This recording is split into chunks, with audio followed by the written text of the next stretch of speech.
Delhi police 2025 में चाहे constable हो, एससीएम हो, एडब्ल्यूटीपीओ हो या फिर ड्राइवर हो, सभी में क्या क्या डॉक्यूमेंट आपको चाहिए जो कि अभी से आपको बनवा लेने हैं, उसके बारे में वीडियो में डिटेल में डिस्कशन करेंगे।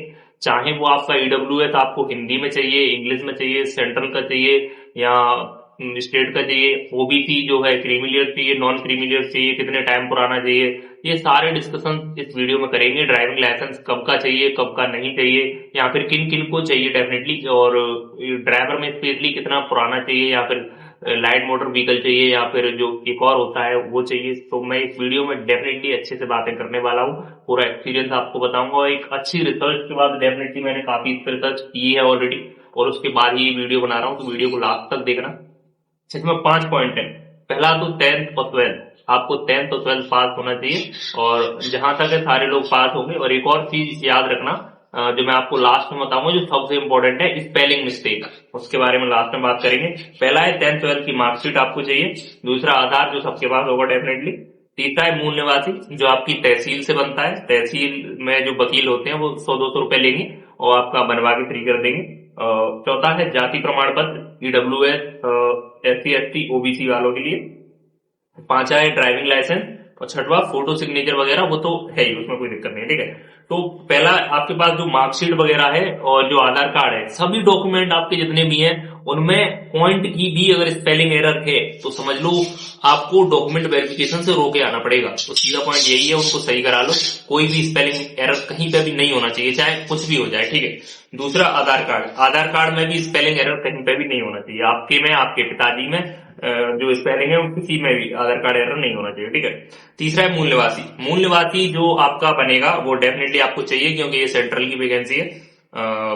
और मूल निवासी के बाद है जाति प्रमाण पत्र। जाति प्रमाण पत्र में मैं ईडब्ल्यूएस वालों को सबसे पहले बता दूं, ईडब्ल्यूएस जो होता है, लोग बोलते हैं सेंट्रल का और स्टेट का अलग अलग होता है, पर मैं आपकी कंफ्यूजन दूर कर दूं, ज्यादातर स्टेट में ऐसा होता है कि जो हिंदी का होता है वो स्टेट के लिए यूज होता है, और जो इंग्लिश का होता है वो सेंट्रल के लिए यूज होता है। तो इसमें बिल्कुल, तो मैं इसका रेफरेंस दे रहा हूँ आपको, ये मैं एमपी से हूँ, और एमपी में और ज्यादातर राजस्थान एंड यूपी में भी यही चीज है। तो सभी जगह मोस्टली यही होता है कि जो इंग्लिश होता है वो सेंट्रल के लिए, हिंदी स्टेट के लिए। तो अगला पॉइंट जो है, आपको ईडब्ल्यूएस कब का चाहिए, तो ईडब्ल्यूएस आपको 1 अप्रैल के बाद का ही चाहिए, जो फाइनेंशियल ईयर होता है उसके बाद का ही चाहिए। वो ऐसे नहीं है कि 1 साल का आपने बनाया दिसंबर में तो 1 साल चलेगा, वो 3-4 महीने में एक्सपायर हो जाएगा फिर।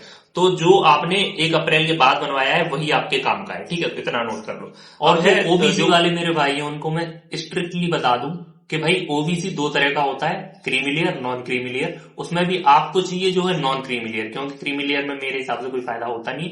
नॉन क्रीमिलियर के अंदर भी है सेंट्रल और स्टेट। जो हिंदी है वो स्टेट के लिए है, इंग्लिश है वो सेंट्रल के लिए। लेकिन ओबीसी में ऐसा भी देखा गया है, 81 स्टेट में गवर्नमेंट ऑफ इंडिया लिखा होता है इंग्लिश की जगह, मतलब इंग्लिश दोनों है लेकिन गवर्नमेंट ऑफ इंडिया लिखा हुआ होना चाहिए। अब ये आप अपनी तहसील में जाके कंफर्म कर सकते हैं कि सेंट्रल वाला इंग्लिश में होता है उतना काफी है, उस पर गवर्नमेंट ऑफ उत्तर प्रदेश लिखा हो या फिर गवर्नमेंट ऑफ मध्य प्रदेश लिखा हो, या फिर उस पर प्रॉपर लिखा होना चाहिए गवर्नमेंट ऑफ इंडिया। तो ये आपकी तहसील में वो जो वकील होगा वो अच्छे से कंफर्म कर पाएगा, या फिर जो जन सेवा में जो होता है व्यक्ति बनाता है उस चीज को, वो ज्यादा अच्छे से कंफर्म कर पाएगा, ठीक है। अब इसके बाद बात करता हूं मैं, ओबीसी आपको शायद 2 साल के अंदर का चाहिए होता है, वो आप वहां ज्यादा अच्छे से कंफर्म कर पाएंगे कि ओबीसी मेरे हिसाब से 2 साल के अंदर बना हुआ होना चाहिए। उसके अलावा मैं आपको बता दूं, आप एक बार जाके तहसील में कंफर्म जरूर कर लेना, ठीक है।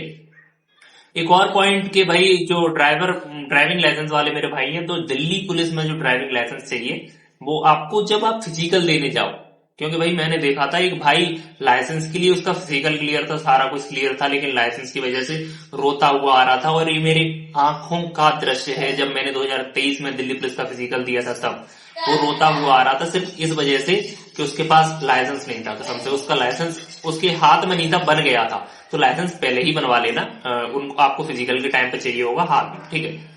एंड जो ड्राइवर वाले मेरे भाई हैं उनको मैं बता दूं कि आपको लाइसेंस चाहिए फॉर्म भरते टाइम, वो आपको लाइट मोटर व्हीकल नहीं चाहिए। कांस्टेबल में लाइट मोटर व्हीकल चाहिए, लेकिन जो ड्राइवर है उनको चाहिए पक्का, जो होता है 2 साल बाद बनता है लाइट मोटर व्हीकल के, तो वो आप बनवा लेना। आपको फॉर्म भरते टाइम वो आपके हाथ में होना चाहिए, ठीक है। ये 2 पॉइंट हो गए, लाइसेंस का पूरा हो गया, सारे पॉइंट मैंने बता दिए। लास्ट आपको फोटो और सिग्नेचर चाहिए जस्ट, इसके अलावा आपको कुछ भी डॉक्यूमेंट नहीं चाहिए आपके एग्जाम तक, ठीक है। होप आपके सभी डाउट्स क्लियर हो चुके होंगे। गौरव दीक्षित एसएससी के नाम से ही इंस्टाग्राम एंड टेलीग्राम दोनों है, दोनों जगह आप ज्वाइन कर सकते हैं, क्योंकि जो इंपॉर्टेंट अपडेट्स होते हैं वो मैं जल्दी से शेयर यहाँ पे नहीं कर पाता हूँ, तो वहां पे ज्वाइन कर सकते हैं। बाकी व्हाट्सएप चैनल भी है इंपॉर्टेंट अपडेट्स के लिए। सबसे जल्दी मिलते हैं आपको इंस्टाग्राम पर, जो अपडेट्स होते हैं इंस्टाग्राम एंड टेलीग्राम पे, वहां जुड़ जाओ।